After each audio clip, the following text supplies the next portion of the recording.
It's a special thing. It's a special thing, Anachnu Nitzavim, Hayom Kulanu, to get together like this, to spend a little time in advance of Rosh Hashanah, to think together and to share together. Is that good? You got a good angle? You got to give a heads up. I'm saying. It's not Stam shirt, it's a Twillery shirt. I'm saying it's a real, okay. It's really very special, and to be able to be here together, Lifnei Hashem. That's what the Gemara tells us, that Rosh Hashanah is a day when Nitzavim Hayom Kulchem. And I don't take this for granted. B'shut Hakal HaKadosh Hazeh. Anything good and anything positive that's happening tonight is Lahatzlachat Chayaleinu, for the success of our soldiers. Achzarat Chatufeinu, they should be home. Achlamat L'Refuat, Kol B'tzueinu B'guf V'nefesh. Lahashmadat Oiveinu. And Laharam Askeren Kvodim Shal Yisrael. It should see the honor and the kavod of Am Yisrael elevated in the world. The mid-18th century Maggid of Dubno, the Dubno Maggid. Anybody have the Dubno Maggid on their bingo card tonight? Okay, the Dubno Maggid, they say that the Vilna Gaon drew a lot of chizik from him. Certainly generations have enjoyed his parables and his Mischalim, especially. This is like, this pumpkin spice latte season that comes, there's, between Thanksgiving and December, and then there's what they call Teshuva season. We're in Teshuva season. This is the time where the Dubno Maggid, who was a Gaon and a great Talmud Chacham, Rabbi Yaakov Krantz, but this is when he trends. This is when you hear a lot of Dubno Maggid. So Dubno Maggid related a very timely anecdote, a mashal, a parable.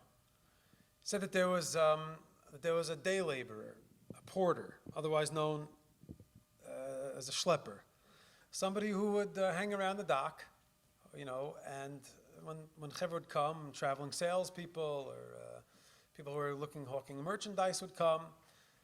Essentially, he'd be there, and for a couple of bucks, a couple of kopecks, whatever it was, the porter, the schlepper, would do like odd jobs. He'd carry the bags, schlep your stuff, unload the wagon, help bring the boxes, whatever it was.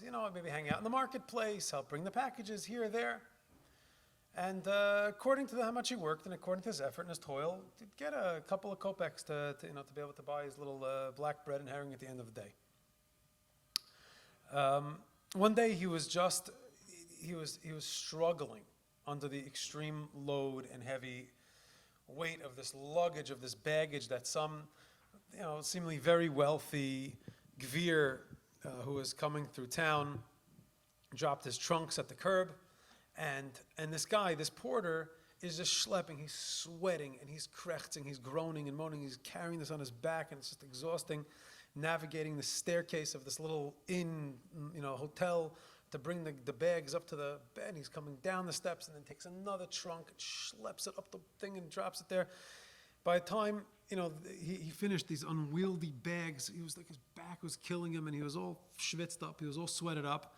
And he literally limped down to the entrance of the inn where this visiting guy was standing, this affluent businessman. And he looks at him like, I finished the job. He kind of looks at him. The guy reaches into his pocket and pulls out, the equivalent of 25 cents or whatever it was, and he flips him the quarter. And the porter looks at it and he was incredulous. He says, seriously? He's like, it just took me an hour. I schlepped your bags, your heavy bags, these crazy bags on my back. I schlepped them all the way up and down the steps. How dare you? That's how much it's worth. Looked at him, chutzpah. And this businessman looks at him and says, hey, my good man, I'm not sure exactly what happened here, but I'm traveling just with a small carry-on bag. It's like a small light suitcase. If you were schlepping lots of heavy bags and things up there, you're carrying somebody else's baggage, not mine.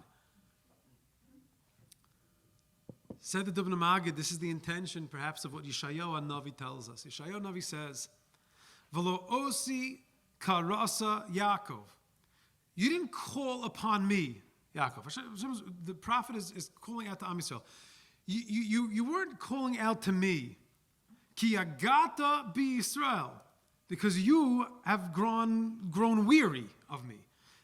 In other words, the Rebbeinu Shalom is assuring us, if you've grown weary, if you're exhausted, if you're broken and worn down and overwhelmed by something heavy, you have the wrong number. It's not me. V'lo osi karasa Yaakov. You're calling the wrong guy. You have somebody else's baggage. It's not really God that we're calling upon. Avodas Hashem, a life of Torah mitzvahs, let's be frank, we could be open. A life of Torah mitzvahs is demanding. There's a reason why it's called carrying a yoke, something heavy, or ol mitzvot, right? There's obligations. And if anybody was paying attention, I know we were davening in a French, Moroccan, Tunisian Chabad shul in Netanya this past Shabbos. It was awesome. I don't know what the custom is anymore because they just Kisava was loud and proud. The klalot. I know that there's a custom among many congregations when we have in Bechukosai and Kisava, when we have the tochacha, when we have this like the admonishment and the repercussions or the curses, let's say the way they used to say it in the Birnbaum. We don't say that anymore. Now it's just the encouragement or whatever the line. It's what we're up to. But they didn't get it. He was singing it, and it was cool. Everything was dandy and cool and loud and fine and good. But there's a lot of obligations with a lot of repercussions, and we do have a heaviness in our life, so to speak, of Torah mitzvahs. Lots of Torah and lots of mitzvahs and lots of derabbanans and doraisas, and then we have minhagim and we have chumras. We have lots of stuff.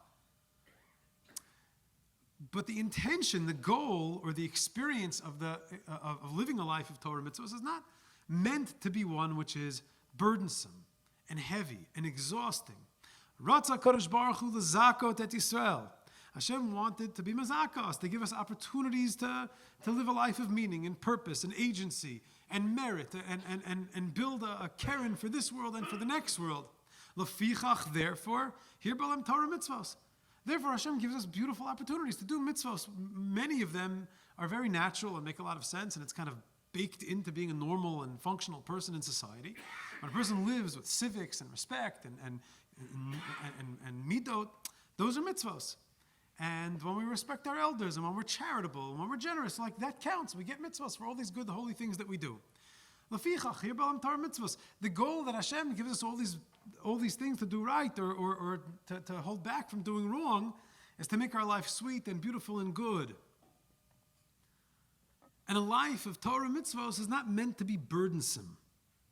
And if our Yiddishkeit is making us groan, and especially during this season, when our stance sometimes becomes one where we get a little hunched over, and we get into the modality of vidui, and we start to think about everything that went wrong, and everything that we shouldn't have, or that might have, that we fell short of, that we failed at. We start to feel a little bit small. And in our smallness, we start to feel a sense of constriction. Kidalim v'cherashim davaknu d'lasecha. We start to the way we come to slichos, like somebody who Nebuch is coming to ask for a handout, like a pauper, someone who's embarrassed or ashamed or afraid of their own shadow. We come like we're carrying some heavy burden of sin, so to speak. All the things that we've done wrong and all the things that we've messed up and all the things that weren't or couldn't. And we come exhausted, krechzing and moaning and groaning.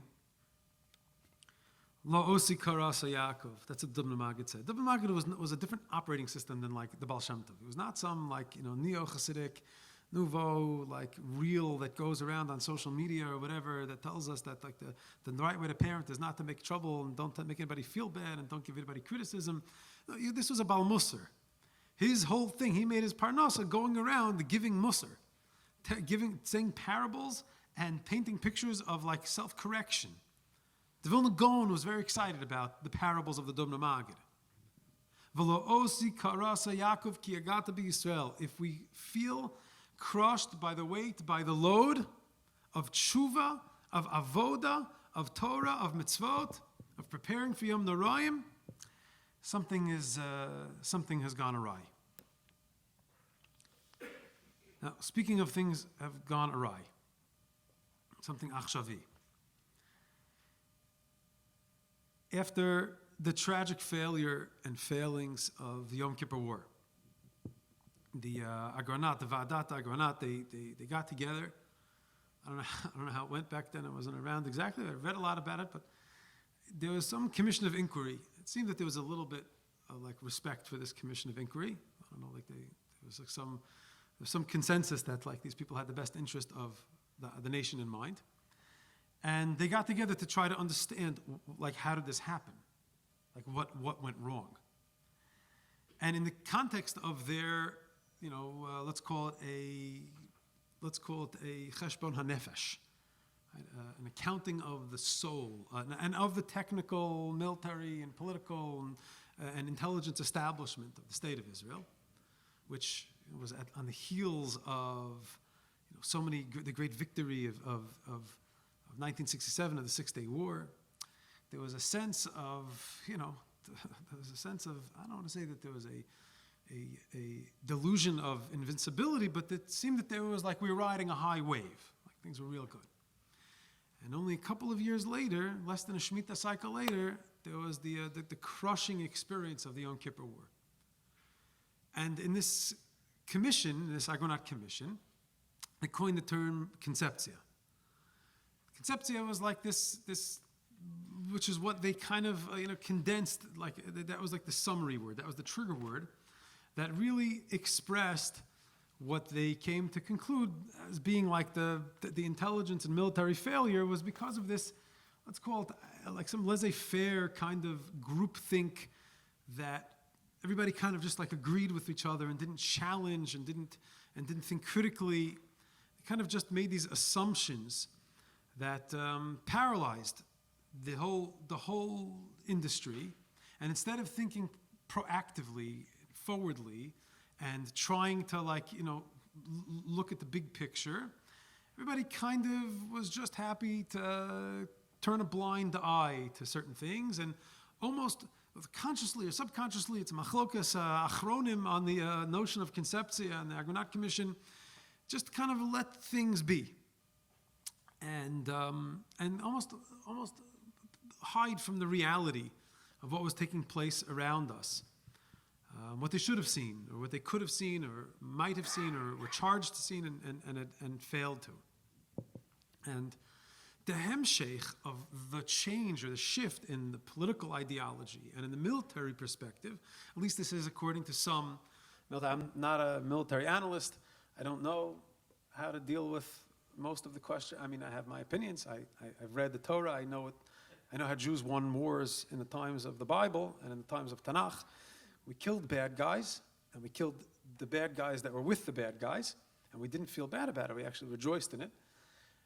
But I'm not a military strategist, and thank God we have Caroline Glick and Bibi and my dad and I don't know other people who are like on top of these things.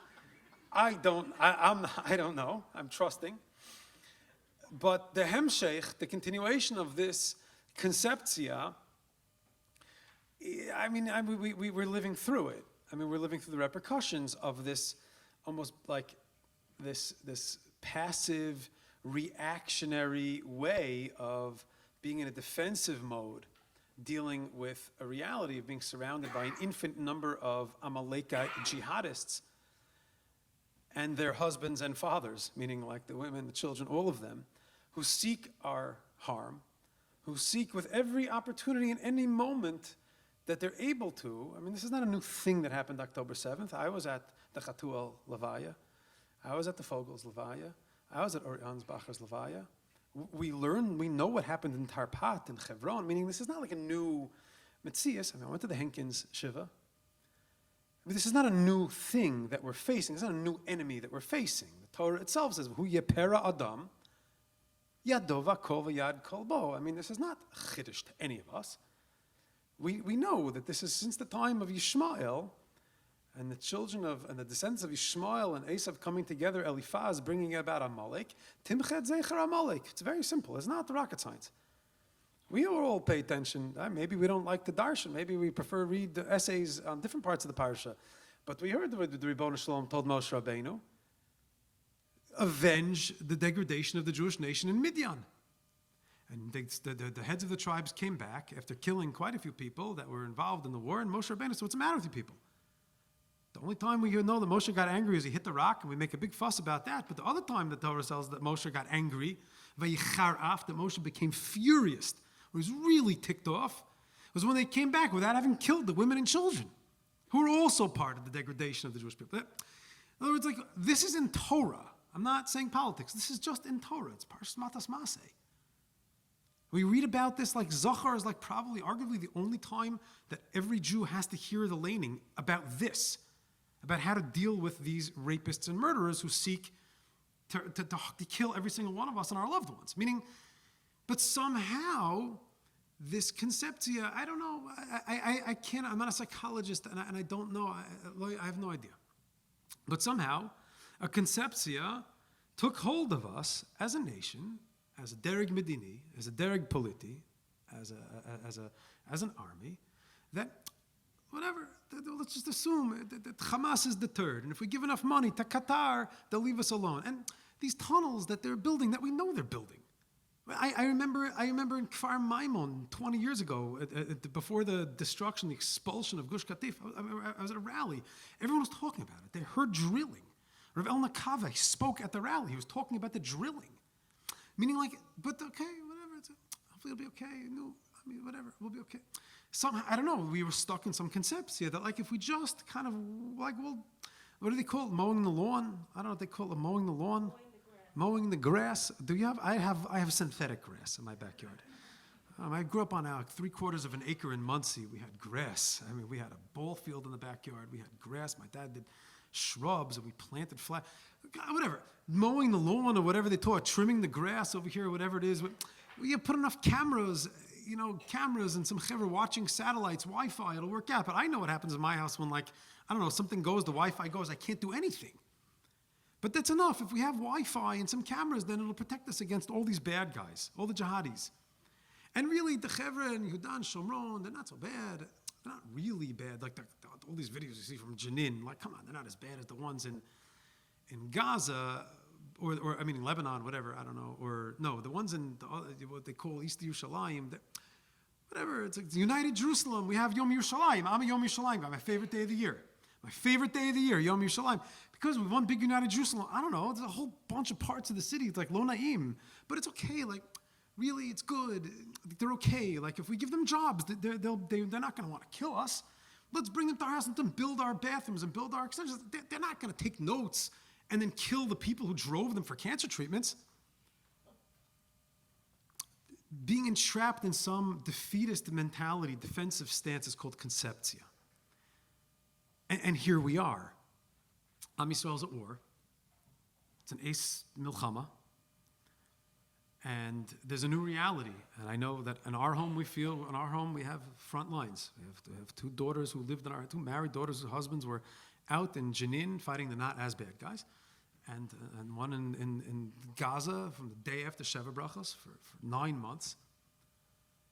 And there's a mitzios here that we're living with, that this community is feeling very deeply, and this Beit Knesset is feeling very deeply, in a very real way. And we don't want to be stuck. We don't want this to be just another sevev, another round. It's like Milchemet Levanona, whatever, a 7th, 8th, 3rd, 4th, whatever it is. I don't know. I don't know. We have aspirations for Geula. We have aspirations to live safely, to like not have to have half the country mifunim and shut down and miluim and people away, and like we have aspirations to live in peace. I mean, we're people who just want to live. For us, all of us, go out to war against our enemy, it's a real thing. It's as real as can be. And at the same time, it's Elul. And the Gemara tells us, Keneged Yetzirah Dibra Torah, that when we have a notion of going out to war in Torah and in Tanakh, it's not just talking about taking up arms. It's true, Avram Avinu, when Lot, Vayishma Avram ki nishba achiv, when his brother, he calls him brother, his nephew, Lot was taken captive, Vayarek es chanichav, Avram Avinu took, Rashi says, he took Vayarek es chanichav, he girded his loins. He took a sword and a battle axe in Rashi, and he went out and killed everybody and brought home his captives. That's what he did. Avram Avinu. Other opinion in Rashi is, Vayarek es chanichav, he took his talmidim, he took those who he was mekarev, who was mechazik. That's also true. In other words, we live as Jews. We understand that reality exists in lots of different dimensions. There's a spiritual element to our struggle, to our war. There's an internal manifestation of war. We know that we're not just fighting with tanks and airplanes. That's not enough. We know that. The nations of the world see that God is with us. Tefillin shel rosh, symbols and language of Yiddishkeit, of Emunah. A Kohen, a Mashuach l'Melchama, a priest, or commanders who, I don't know, hopefully don't fire them and not let them be promoted because of some Conceptzia toward the Birurim, the end days of Gullus over here. But we understand that there's a spiritual dimension to a war. Says the Gemara, Keneged Yitzhahara Dibra Torah. When we go out to war against our enemies, it's not just these jihadis. There's also something that's taking place. Sefer Tanya is based on this. That any conflict that we have, Yaakov against Esav, light against darkness, good against evil, us against them, a war, that's very, very real. That we all feel in our homes and in our community and in OUisrael is also fought in an existential and metaphoric, spiritual battlefield. And here we are. And here we are in Elul, just a few days before Rosh Hashanah, trying to finish the year strong, gather ourselves, gird ourselves, so to speak, for a lot of davening and a lot of prayer and a lot of slichot and a lot of getting into the stance of what can I do more or better or deeper personally, as a family, as a community, to move the ball forward for the Jewish nation and do something to contribute to this war, to help us win in Lebanon and in Gaza and everywhere else, but also in my heart and in my mind, and also in my midos, and in my avodas Hashem. And we have Elul, and we have Slichot, and we have Rosh Hashanah, and Aseret Teshuva, and Yom Kippur,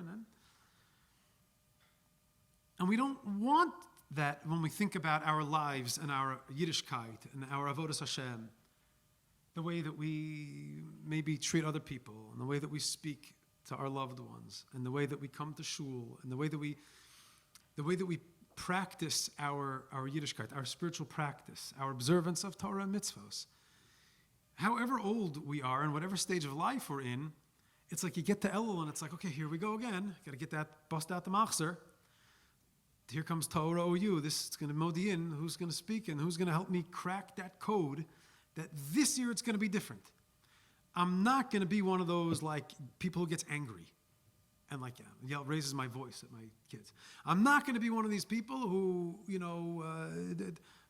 doesn't bench. This year I'm going to do it. I'm not going to forget to say Asher Yetzar. Or I'm not going to be one of these people who just is interested in other people and gossips and says Lashon Hara. I'm not going to fight with my machatanim. This year I'm going to it's going to be different. It's not another sevev. Right? I'm not just mowing the lawn, cutting the grass, trimming of my midos and my Yiddishkeit. This year, it's not another rope-a-dope with my Yetzer Hara. This year is going to be different. I'm joining the gym. I don't know. This year, I'm doing it. I'm joining the gym. I'm sticking with it. This year, that's it. No more. I'm intermittent fasting. I don't know. I'm going to do it. This year, I'm doing it. Atkins, whatever. Suzanne Somers. Weight Watchers. I'm sticking to it this year. Not another sevev. It's not going to be Milchemet Levanon Chamishit. I'm not going to go into Jabalia and then come out 2 weeks later and the jihadis move back. We don't want to just keep perpetuating a conceptzia of Nachamal and again and another round. And yet subconsciously, every year I come to Yom Narayim and it's okay, I'm getting into my stance again. I'm going to bust out the old kittel. Thank God I fit into it again this year. And I'm kind of resigned that everything is just kind of the way it is. It's I'm just kind of be what it's going to be.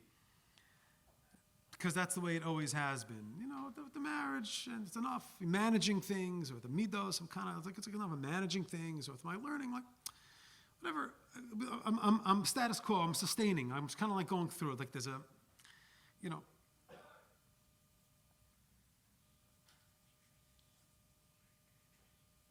what can I do? This is who I am, This is what it is. It's the Metzias, this is what I am. That's the mentality sometimes when it comes to Rosh Hashanah. there's a conceptzia when it comes to tshuva, that tshuva is complicated, that tshuva is hard, that it's difficult, and it's not true. Ki mitzvah hazos asher anochi metzavcha hayom. This week's parsha. We read it every year before Rosh Hashanah. Ki mitzvah hazot asher anochi metzavcha hayom. This mitzvah. Lo nifleiti mimcha v'lo rechokahi. It's not too much for you. It's not too out there. It's not too amorphous or complicated. V'lo rechokahi. It's not far away. Mefarshim say this is talking about the mitzvah of tshuva. Ki karov elecha davar ma'od. It's accessible. It's doable. We could change. We could turn it around. Beficha ubelvavcha la'asoso. In our mouths, in our heart, in our action. If we change just slightly the way we think, the way we see ourselves, the way we see our reality in the world around us, if we change the way we speak, instead of being in a reactionary, defensive stance all the time, just kind of like addressing things when they flare up, when that issue with the family or that issue with my habits or my midot or my yetzer hara, when it flares up, I know enough to just kind of keep it at a base. I'm not embarrassed publicly over it. And I could just kind of make it through to keep things going and kick the can down the road. Eventually, whatever, hopefully it'll go away. Efes harta'a. That's not the way to live. That's the conceptzia of golus, of being in a stance of hopefully it won't be too bad, it won't be okay. Tshuva is not just like a shmata for us to clean up a mess. Tshuva is not like a reaction for me to fix something that I've broken. Tshuva, Chazal tell us, existed before the creation of the world. It's the parchment upon which the entire story of humanity is written. In other words, this whole experience of far and close and up and down and mistakes and fixing, there's a process of working, of libun, of rectification, of correction. But more so than that, and it's more than recovery, and it's more than tikkun, it's more than uncovering. It's this awareness, a recognition that beyond all the details and ups and downs, I'm worthy of being recognized by the Ribono Shel Olam, the Creator, my source, as someone who is close. Ki karov elecha hadavar ma'od. Tshuva is a recognition that I was never really far, and that all it takes is just like opening my eyes and believing in the potential of the human spirit, of the neshama. Recognizing that there's just this very simple button. A simple button to restore the factory default. Vayomer Adonai, salachti kidvarecha. Hashem says, the end of the story is written, I forgive you, we're doing this together.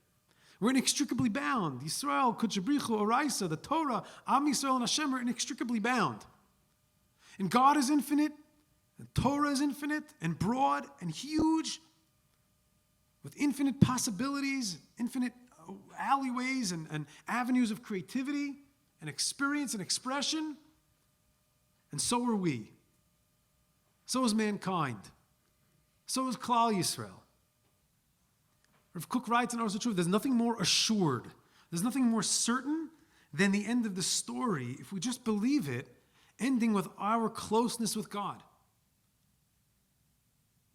Iker Hanafilos, the main way, the reason why we fall, we stumble, the main reason why we feel crushed, because we don't believe that tshuva is really easy. It's not hard. That tshuva is hard and exhausting and too much for us to achieve nitzachon muchlat, like a real decisive victory, that we think that we don't have what it takes to really do this, to conquer, to overcome, to be big, to live a joyful life, to be our best. It's a conceptzia. And a conceptzia is just a figment of our delusion and our smallness. In Slichos, we say I'm putting myself with the Sfardim because they seem to enjoy this whole thing. In Slichos, we say, Merubim tzarchei amcha. Our nation has so many needs. Merubim tzarchei amcha. Am Yisrael has so many needs. We're looking for health and longevity and for shidduchim And we're looking for Tchias HaMesim. We're looking for Tchiat HaMetim. That's what I'm davening for every day. We want clarity. We want parnasa. We want people to be happy. Merubin sarchei amcha. I mean, there's so much that we need. V'da'atam k'tzara. And our das, we're stuck. Says the Baal HaSulam, Rav Ashlag, why is it that there seems like there's such an overwhelming need that we just have lists and lists and lists of just like everything that we're lacking? Merubin sarchei amcha, because da'atam k'tzara. Because we limit our consciousness, because we don't believe fully in our potential as individuals and as a people. We don't fully believe when we come to Eretz Yisrael that Hashem is waiting to just open all the gates. V'hayaz lashon simcha. Simcha is expansive. We could stand up straight. You feel good, you stand up straight. Sorry, Mom. Where am I? If we stand up straight, you could breathe better. Right? We get more oxygen in. The capillaries fill. There's more flow. You stand up straight, kamamiyos, proud, and you feel good. That's what the Ribono Shel Olam is promising us and wants for us. And is telling us, when you come to Eretz Yisrael, there's going to be some hardships, but you'll have the bandwidth to handle it and to deal with it and to attach to the narrative of Gvura and understand the sacrifice is worth it if you're besimcha, if we are our biggest version of ourselves. If we create an expanded vessel, because the Ribono Shel Olam is infinite, the potential of the Yiddish neshama of our souls are infinite. We're people of vision, of mission. We're people of faith. We've been through a lot. We have this notion called Tikkun Olam. That's ours. We have a Beis HaMikdash, Tchias HaMesim, Mashiach. We have Geula. We have an idea of what the world can look like. But when we feel exhausted and crushed and small, and we're in a constricted sense of self, and we're focused only on what's going wrong, on what's zebrachen, on what's failing and lacking in our personal lives, in our Yiddishkeit, and in our country, then we're stuck. The gravitational pulls, the Conceptzia of Golus and Avera. That's a world of being hunched over. That's not what the Ribono Shel Olam has charged us with, has granted us the privilege of carrying in the world. That's somebody else's baggage. Rav Hanan Porat was one of the great men of the generation. I'll leave you with this. He was an Ish Eshkolot. He was a person who was really just a builder, a thinker. He was a Talmud Chacham. As a child, he was expelled from Gush Etzion in 1948, and he promised as a little kid, I'm going to come back here. And he did. He built Gush Emunim. He was among the founders, the visionaries of restoring, what do we call the Bible Belt? Let's call it Sefer Bereshit. Some people call it the West Bank. That's anti-Semites. People who don't believe in Jewish history separate it from the rest of it. I don't know. I call it Sefer Bereshit, Sefer Yoshua. I don't know. The places where our grandparents lived and spent their time. Hanan Porat set his sights on those places. He was a person of Tanakh, Talmud Chacham. He wrote a beautiful column with poetry and modern songs and an appreciation for art and literature. He was also like this incredibly charismatic leader, built up in Akiva all over the country. He also was in politics because he was looking to affect the world in that way. But he loved Nagina, music. He was a person who strove for Kedusha in every part of his life. I met him a couple of times. It was just a person literally with light in his eyes.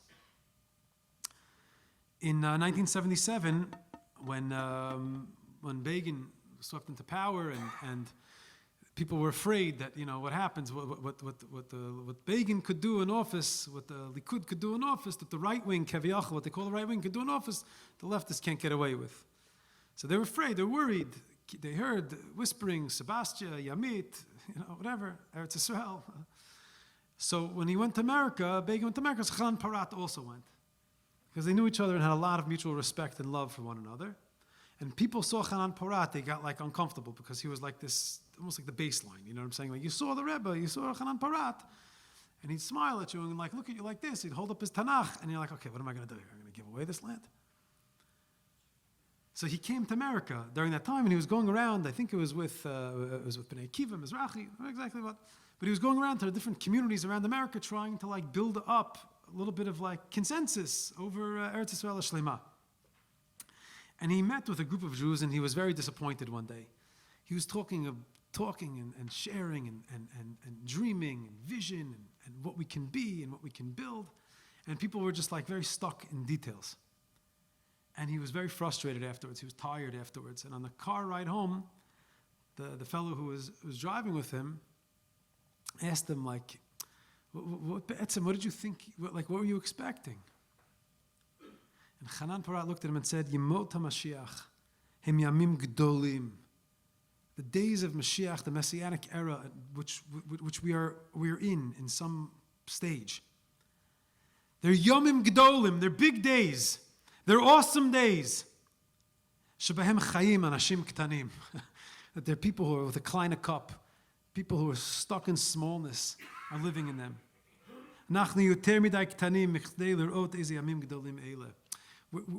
We can't get out of ourselves, of our smallness, to realize how big these days are. The days that we are in, Befrat u'Bichlal, during these days of Elul and of Yomim Noraim, Befrat, in Tafshin Pei Daled leading into Tafshin Pei Hey, at this point in history, at this stage in the development of our nation and our return and our restoration of Jewish life in Eretz Yisrael, things are happening, things are moving here and across the world. These are awesome days. These are big days that we have to be grateful to the Ribono Shel Olam every day that we're here. These are big days. The first step I would suggest for myself, that I'm thinking for myself this year, in Teshuva, for me, for my home, for the language which we use, for the way we look at each other and the way we look at the world, for the way that we speak and the way that we act, the choices that we make, for us, for our community, and for OUisrael, the first things first is to break the Conceptzia that we can't, that it has to be Nachamol, that we're destined and doomed and damned to just repeat this cycle of psychotic smallness and constricted moichin, of marubin sarche amcha. Oy, so much. Oy, what can we do? Oy, there's so much. How are we going to get out of this? Da'atenu ktsara. The reason why it seems so hard is because da'atenu ktsara. We need fresh air. We need sunlight. We have to stand up straight. We need exercise. We need to look at the sky. We need to have a little bit of emunah and draw on our identity and on our prophets and on the promise of what it means to be a Jew. To believe in the restoration of Shivat Zion. And that the building of the self and Torah and mitzvos and Yiddishkeit and midos and Torah and Benot L'Chaver and L'Chaver, all of that is part of the building of a nation. And that we're not stuck. And that it's not too heavy. And if we feel like we can't do it, or because we're watching poisonous Meraglim news stations that are telling us that we're losers and we have to lose and we have to give up and we can't do it and we're screwed and we can't do it, they're never going to come home and we're never going to win, then we have to say sheker and turn away from it. Sur meira. I believe in Torah, I don't believe in this. I believe in the promise that God said, otherwise I should go back to Bergenfield. Otherwise I can make more money. I should go, I'll go to 5 towns. But we're here because we believe in a bigger picture. We believe in a bigger version of ourselves. We know that it's not too heavy and it's not too hard. There's obligations, there's achrayus, there's sacrifice. There's an ol. There's agency. We're carrying it and our kids are carrying it and many of your grandchildren are carrying it. But we're not stuck and it's not too heavy. I can change. I could be bigger, I could be better. I tell my wife every year, I'm going to do it this year. But I am. And we are, personally and collectively. Because Teshuva is redemptive, Teshuva is geula. And if we just believe in ourselves and each other, a little bit in the Ribono Shel Olam, and what He has in store for us, and the great soul that He's implanted in us personally and collectively, then we'll see Mirz Hashem this year, geula shleima v'amitas b'mheira.